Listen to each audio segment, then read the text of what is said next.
மகர ராசிக்கான பங்குனி மாத பலன்கள்.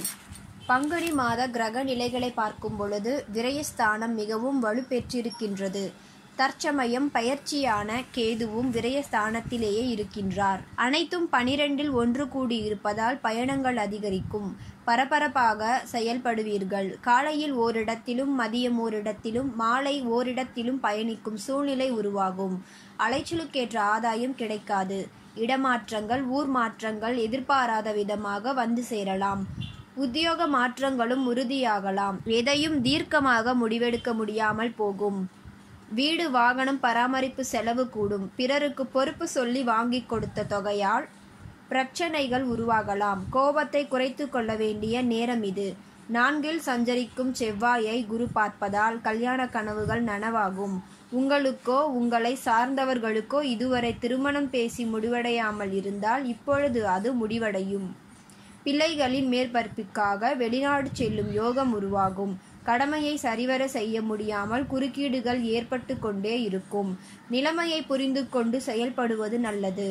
6 ராகு இருப்பதால் பணவரவிற்கு பஞ்சம் ஏற்படாது. ஆனால் 1 மடங்கு வரவு வந்தால் 2 மடங்கு செலவு உருவாகும். முன்னோர் கட்டி வைத்த ஆலயங்களை முறையாக பராமரிக்க முன்வருவீர்கள். ஆன்மீக பணிகளுக்கு அதிகமாக செலவிடும் சூழ்நிலை உருவாகும். தல வழிபாடுகளையும் தீர்த்த யாத்திரைகளையும் மேற்கொள்வதில் ஆர்வம் காட்டுவீர்கள். 7.5 சனியில் இப்பொழுது விரய சனி நடைபெறுவதால் அது விலகும் வரை சற்று பொறுமையை கடைபிடிப்பது நல்லது. திசா புத்தி பலம் இல்லாதவர்களுக்கு யோக முன்னேற்றம் கருதி கணவன் ஒரு இடத்திலும் மனைவி ஒரு இடத்திலும் வேலை பார்க்கும் சூழ்நிலை கூட உருவாகலாம்.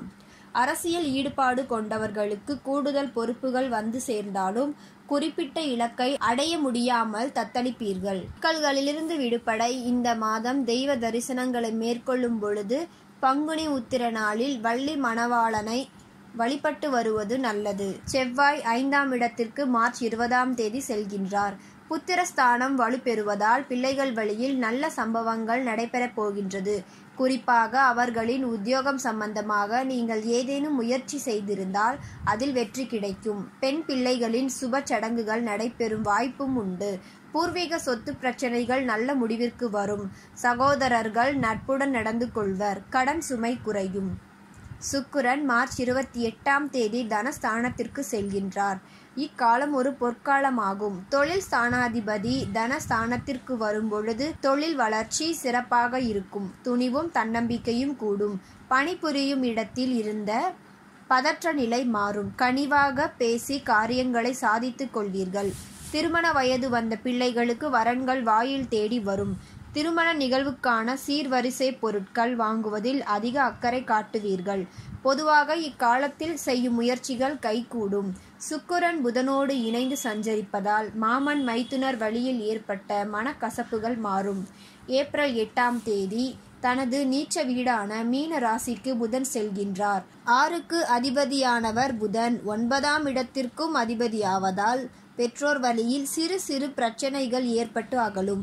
உற்றார் உறவினர்கள் உங்கள் எண்ணங்களை புரிந்து கொள்ளாமல் மனக்கவலை அடைய வைப்பர். பத்திரப்பதிவில் தடைகள் ஏற்படலாம். பங்காளி பகை அதிகரிக்கும். உறவினர்களுக்கு நீங்கள் நன்மை செய்ய போய் அது தீமையில் முடியலாம். இம்மாதம் சனிக்கிழமை தோறும் வாளில் மணி கட்டிய ஆஞ்சநேயரை வழிபட்டு வருவது நல்லது. பெண்களுக்கான பலன்கள். இம்மாதம் முற்பகுதியில் செலவுகள் அதிகரிக்கும். குடும்ப சுமை கூடும். கொடுக்கல் வாங்கல்களில் தடுமாற்றம் ஏற்படும். மாதத்தின் பிற்பகுதியில் பிரச்சனைகள் நல்லபடியாக முடியும். குடும்ப உறுப்பினர்கள் குடும்ப முன்னேற்றத்திற்கு வழிவகுப்பர். கணவன் மனைவி இடையே பாசமும் நேசமும் கூடும். பணிபுரியும் இடத்தில் பிரச்சனைகள் அகலும். வீண் பழிக்கு ஆளாகாமல் முன் எச்சரிக்கையுடன் நடந்து கொள்வது நல்லது. பிள்ளைகளை கண்காணிப்பில் வைத்துக் கொள்ளுங்கள். தாய் மற்றும் சகோதர ஆதரவு திருப்தி தரும். விலை உயர்ந்த பொருட்களை வாங்கி மகிழும் வாய்ப்பு உண்டு. சம்பள பாக்கிகள் வசூலாவதில் தடை ஏற்பட்டாலும் கேட்ட இடத்தில் உதவிகள் கிடைக்கும்.